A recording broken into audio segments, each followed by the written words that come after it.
petits readers, j'espère que vous allez bien. Aujourd'hui on se retrouve dans un décor encore différent, je sais. Je teste un petit peu en ce moment. Dites-moi ce que vous en pensez, si vous préférez celui des semaines précédentes ou celui-là. Aujourd'hui on se retrouve pour une vidéo que vous avez faite avec moi finalement. Il y a quelques temps sur Instagram, je vous avais partagé un sondage sur les couples de la littérature. En gros je mettais en compétition, si on peut dire ça comme ça, deux couples de la littérature généralement du même univers, du même livre. Et vous devez me dire lequel vous préfériez des deux. Et mon but aujourd'hui, ça va être de reprendre les résultats de ce sondage et puis de vous donner mon avis, de vous partager mes préférences par rapport aux questions que je vous ai faites, qui d'ailleurs n'étaient pas si faciles que ça parce qu'il y en a certains qui m'ont dit que les choix que j'avais proposés étaient vraiment cornéliens. Voilà, donc on va juste papoter de personnages qu'on aime bien, qu'on n'aime pas, qu'on préfère par rapport à d'autres, etc. Et je pense que vu les résultats, il y a pas mal de choses à dire.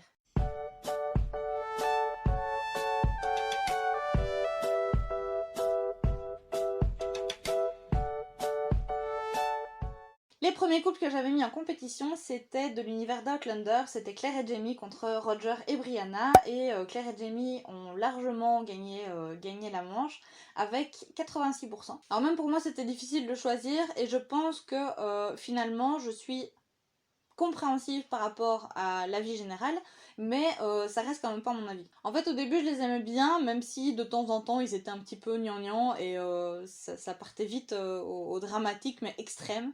Je trouvais que Jamie avec cette sensibilité qui différait des autres hommes de son époque, donc j'aimais quand même bien.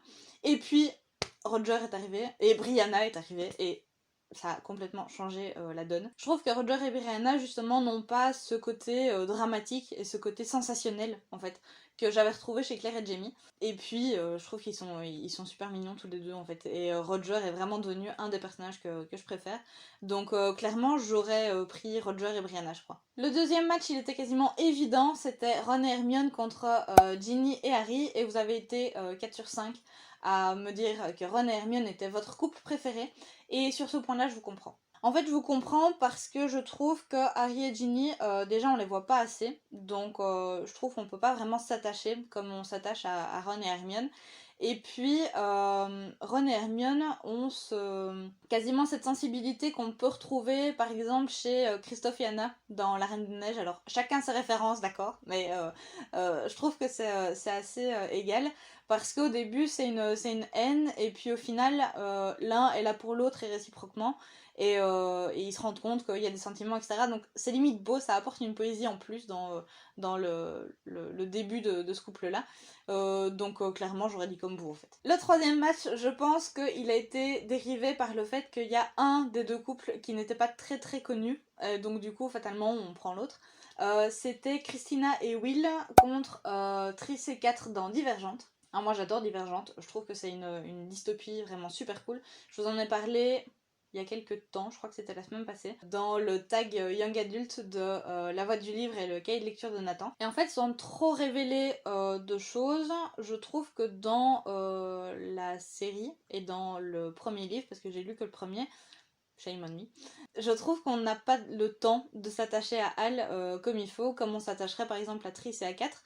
Et Triss et 4 ont clairement quelque chose limite d'élu entre guillemets, donc ça permet aussi de les connaître un petit peu plus et puis de s'y attacher fatalement, donc c'est limite logique qu'on préfère Triss et 4 que Christina et Will, même si Christina reste un des personnages que je préfère, mais clairement j'aurais pris Triss et 4 aussi en fait. Le match suivant, c'est le seul pour lequel j'ai triché entre guillemets, en prenant des couples qui venaient de deux livres différents mais qui venaient de la même histoire réelle entre guillemets, donc ça va, je triche mais juste un petit peu.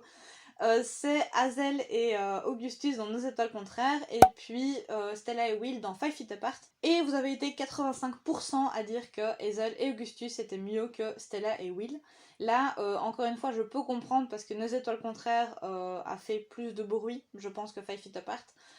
Et ils ont un côté assez dramatique qui est, je vais pas dire poétique, mais on ressent beaucoup d'empathie pour ce couple-là en tout cas. Mais Stella et Will, pour moi, ont quelque chose de plus. Déjà, rien que Will par rapport à Augustus, alors j'aime énormément Augustus, mais je trouve que Will a quelque chose en plus, dans le sens où il a ce côté un petit peu poète maudit. en mode de toute façon on va tous y passer, donc ça sert à rien de se prendre la tête, etc.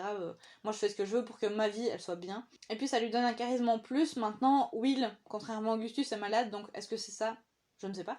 Mais en tout cas, je trouve que la complicité entre Will et Stella, et puis le fait qu'ils ne peuvent pas se toucher et qu'il y a cette espèce d'électricité entre eux, sans même qu'il y ait quelque chose de, je vais pas dire de sexuel, mais il y a, enfin je veux dire, il y a aucun attouchement quoi. Il y a rien du tout.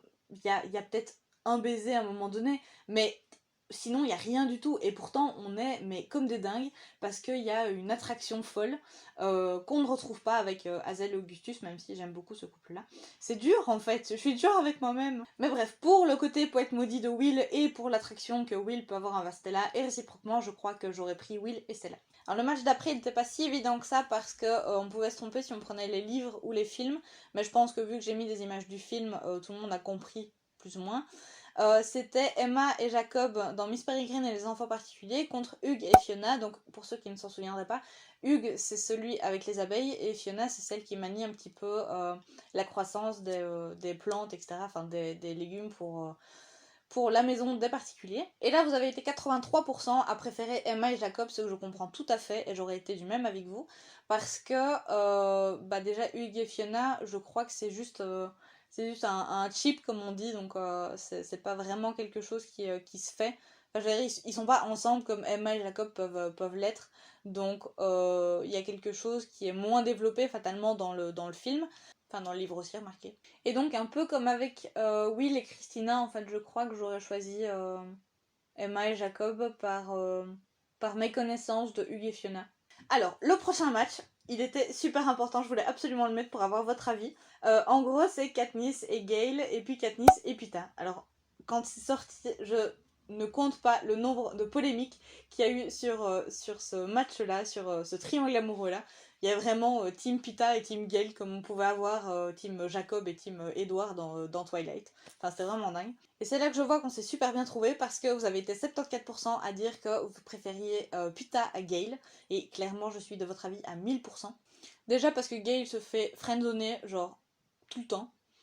donc, donc voilà, genre, juste au début, quand Katniss ne connaît pas encore Pita, mais sinon, il se fait friendzoner tout le temps. Et puis, Pita a ce côté amoureux, je vais dire, genre vraiment, de Katniss. Et il a cette fragilité, et puis l'acteur Josh Hutcherson est déjà quelqu'un que j'aimais bien. Donc quand j'ai vu les films, j'étais un petit peu plus attirée par Josh Hutcherson que par Liam Hemsworth. Mais en gros là, Pita, ouais, je suis complètement d'accord avec vous. Et pour le dernier match, alors ceux qui n'ont pas vu le sondage, dites-moi dans les commentaires ce que vous en pensez, mais moi je suis pas du tout d'accord avec vous. Le dernier c'était donc dans l'univers de Narnia, c'était Lucie et Caspian et puis Suzanne et Caspian. Et là vous avez été 55% à répondre Lucie et Caspian. Et là alors mais je vous ai pas du tout compris. Donc en gros dans Narnia il y a 7 livres, il y en a 3 qui ont été adaptés au cinéma. Et dans les 3 il y en a 2 où le prince Caspian arrive. Dans le deuxième c'est la rencontre avec Caspian et les 4 enfants Pevensie. Suzanne tombe un petit peu amoureuse et se cherche un petit peu avec Caspian, mais sans qu'il y ait vraiment quelque chose de fondé. Ce qui aurait pu se fonder se fait à la fin, mais Suzanne doit partir.